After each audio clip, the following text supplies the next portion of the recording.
Okay, I've only talked publicly about this once on stage at the Artesian last winter. It was part of a presentation with the Shoulder Birds to build awareness of sexual abuse. And for those who don't know, a shoulder bird is a term for a counselor. So I'll get into the story here. 3 of my cousins on my mom's side were molested by their own father and stepfather. One was raped when she was 9. When my cousin's older sister became an adult, she married, and then she found out she couldn't have kids because she suffered from so much physical damage from the abuse. Naturally, she became depressed, and one day in 1988, she went up to her room with a rifle and she shot herself, killing herself. My mom didn't learn about the abuse of her nieces until the funeral of this cousin, and that's when the surviving sister, my other cousin, told my mom what had been going on. And we aren't that close to that side of the family. My mom is estranged from her sister, and they weren't that close when they were younger, as her sister was always very vague, as my mom put it. And it wasn't just, I thought, like, Mom, this is something that happened when she got older, and she's like, no, her sister was always just very vague. My mom did have one good sister, but unfortunately she died from leukemia in 2013. Anyway, the husband of this cousin who killed herself also killed himself because I don't know too many details about it, of like how he killed himself, but my guess is just he couldn't go on living. I feel so estranged from that side of the family that, I didn't call my mom's oldest sister an aunt. Technically she is, because she is my mom's oldest sister, but to me she's just an enabler of abuse, and she didn't protect her kids.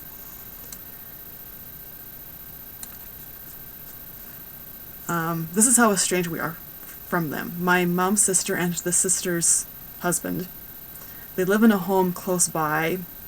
Like, I think their home might be, a few blocks away or something.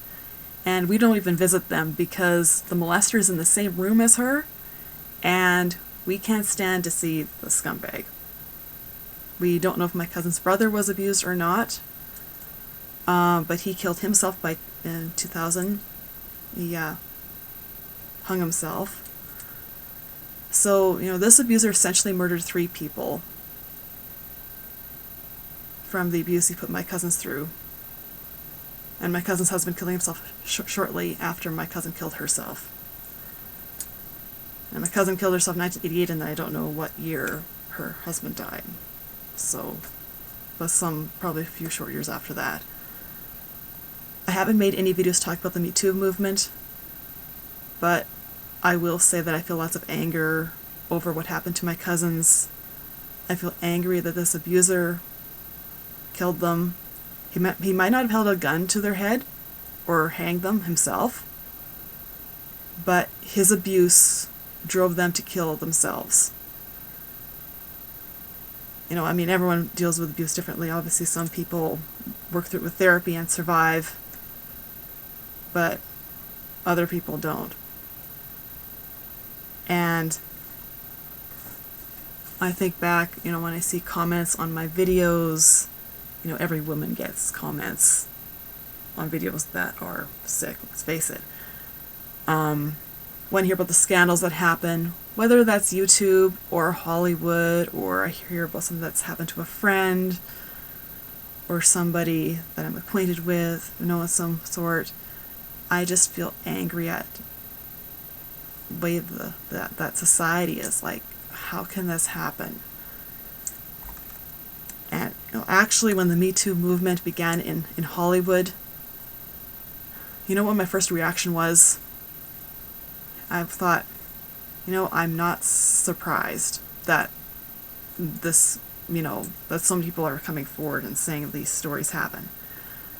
Because this has been going on since time going back as far as human history goes. I go to open mic nights, and, it's not Hollywood, but, working the art scene out in bars, it gets pretty bad, sometimes gets pretty uncomfortable. I've been bullied for my abstinence values in public at open mic nights. This would have happened March of 2018, like 2 weeks in a row, 2 Mondays in a row. Essentially, the gist of this bullying was they thought that I thought that I was holier than thou for practicing abstinence. And it's not even a religious thing for me. Even though I bought a ring when I accepted Jesus into my heart in 2017, cheap $2 ring from Claire's. I can't count how many times it's been mistaken for a wedding ring. It's like it's a chastity ring. It's a little cross. And to me, it represents more than accepting Jesus into my heart and my life. It represents a choice I have made for my body, for myself, especially with the movement in like Hollywood and that and stuff. To me, it's like a power ring. I practiced abstinence growing up, secular, as an atheist, as a spiritual agnostic, as a pantheist, Christian feminist. I changed my labels so much over the years, but the specific label doesn't matter. It doesn't. My core personal values have always been the same. Be honest, be respectful, be kind, help others if you have the means. Anyway, back to the open mic night. I remember saying to a friend who witnessed this, who was beside me at the time, that it bothered me. And I was told not to take things so personally. And that makes me angry because of what happened to my cousins.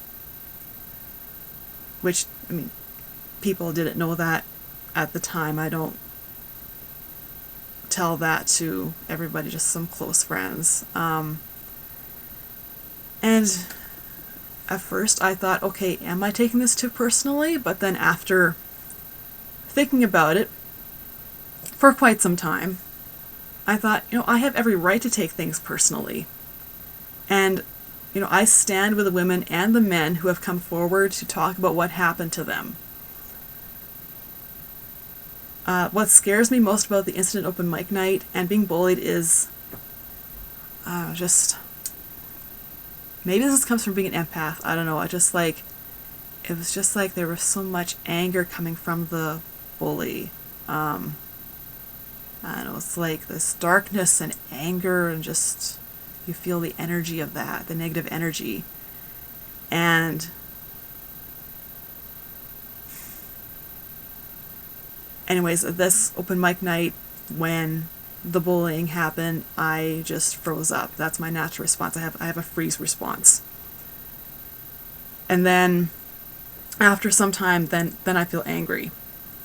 And this is kind of like a pattern that happens. Like I go into shock, I freeze up, and then I get angry. And I think my anger response is like a protective mechanism thing. Like if I show my anger, I feel no one can hurt me. Like physically, I put up a shield to protect myself. And honestly, after that incident, especially last year, I've been finding it difficult to trust fully.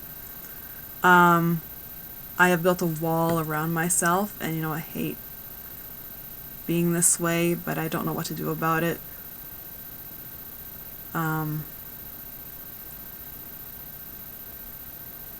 Anyways, so there's also, the story goes with this, that I did something to the bully at the open mic after I recovered from my shock. And I'll just tell the story now. Now, keep in mind, this open mic took place at a gay bar. It was in between the time when the Artful Dodger closed, and then the Cure, the new place that the open mic in the air that the new open mic was going to be at before the new place was being built, and that was going to open. But this was in between the time, so they hadn't yet opened. So this bar was our temporary open mic outlet at the time. And I did this prank because I was considering not even going back to this open mic. I was just so, what's the word, appalled, embarrassed, but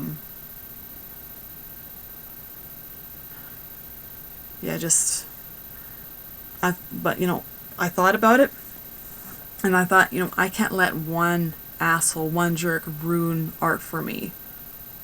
Like, people can try to do a lot of things, but I will not allow anyone to take away my art outlets.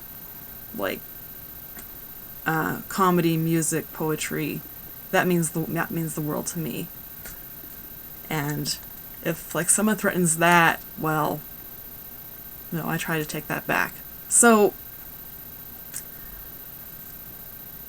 then I decide to do stand-up comedy that night. This was like 2 weeks later, because the first week back, the person just didn't show up. So had to wait for a while before they get back to open mic. Anyway, I did stand-up comedy, and as the grand finale, I'll set the scene here. At the end, I start off with, well, I guess the guy isn't here. And the bully walks in at that exact time, right there. It was like a scene from like a movie or something. And they're like, I'm here. What's going on? And I say to them, I found something in the back lane I thought you would like. Now keep in mind, I live close to the downtown area, and at the end of the month, people throw out mattresses on just the nastiest things. This is kind of a believable thing, that I could go through the garbage and like find something really nasty. Not that I'm gonna do that, because that's really gross. But this is a prank. This is all fake. So I reach into my windbreaker pocket and pull out this condom filled with milk to go and vanilla, because it looks like the real thing. And it's tied with an elastic band because I don't want to damage this $1,000 equipment, right? There's microphones and there's speakers and stuff, and I didn't want to do that to that bar. So I throw it at this jerk in like front of the whole bar. The patrons, other people are there doing open mic, and the guy actually catches it in his hand, and he's like, "What is this?" And I bluff at first, and I'm like, "Oh, it's real." And people who didn't know about it, who weren't in on it, had the most disgusted looks on their faces. They were just like, "What the heck is going on here?" Anyways, the bartender laughs, and she says, "I've seen a lot of stuff at this bar, but I've never seen that." And so, long story short, the jerk never bothered me again. In fact, he stopped going to that open mic altogether, actually. I think I might have seen him around at one other open mic several months later after that, but that was it, which was a good thing. Yeah, stand the face. Anyway. And after that, the bartender would actually introduce me referring to the prank. "Oh yeah, she's the one who throws condoms at people." No. Only at jerks. So, what else am I gonna say here?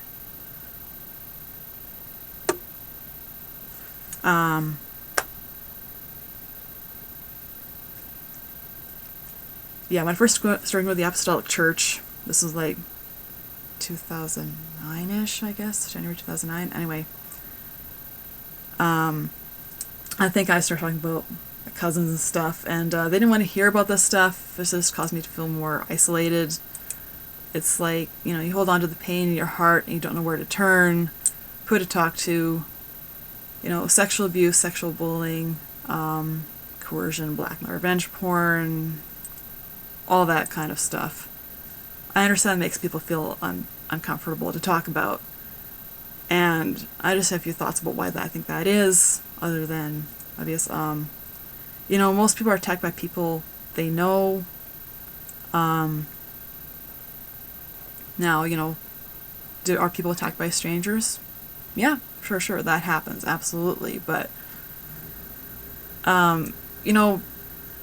teaching stranger danger, I don't think that serves anyone well. Like, if I ever have kids, I'm not going to teach them stranger danger. Like, I'll teach them to trust their instincts, like whether they're a stranger or not.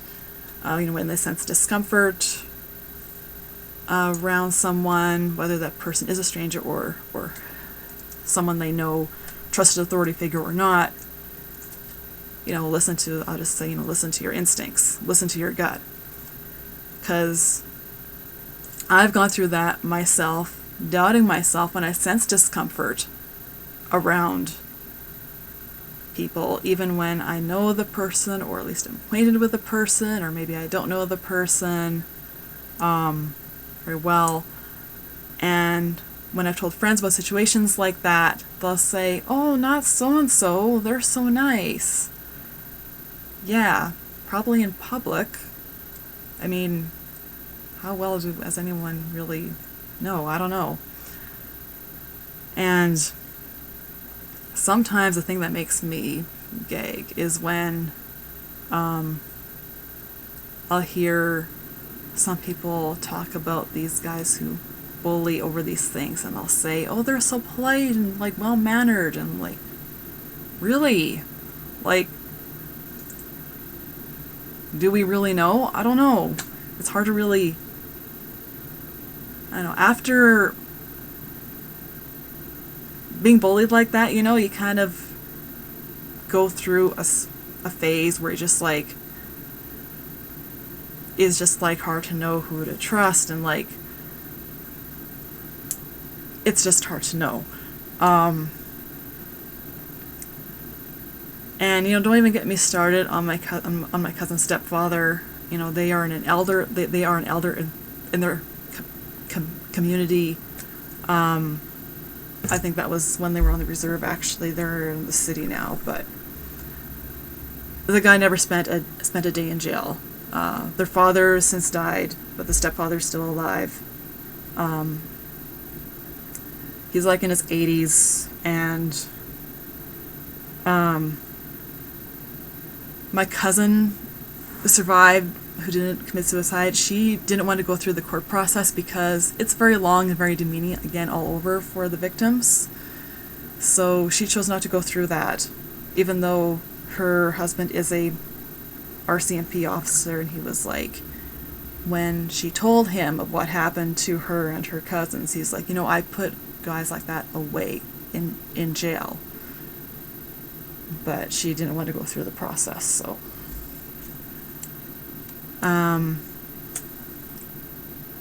Tomorrow evening, I'm going to go to Take Back the Night, and if you don't know what that is a night when women, men, anyone who is a survivor of sexual assault, abuse, harassment, or friends of assault victims, or family members of assault victims, come together and go on a march. It's to raise awareness, and one of my friends who is a survivor is going to share her story there and recite some poems. I won't say her name because I respect her privacy, and she has been through enough as it is these past 3 years. It's been. I remember earlier this year she actually texted me one morning to reschedule a coffee get-together, and she apologized because she was under such distress she couldn't leave her house because it was like something like she read something in the paper or saw something on the news, and her attacker was either going to appear in court, was going to be released, or something was going on that day. And I just say, I understand completely, like, you take care of you. We can meet up tomorrow, the next day, like, whatever works, like, yeah, so we ended up getting together, like, the next day. you know, and at that event there will also be another woman who is going to do a musical performance. I'm not sure if she's singing or playing an instrument, but be good. I'm not going to say the location because obviously I don't want anyone to be in danger. So yeah. So yeah, this is a really difficult vlog, probably the hardest one I've talked about. So I hope everyone's having a good weekend, and take care.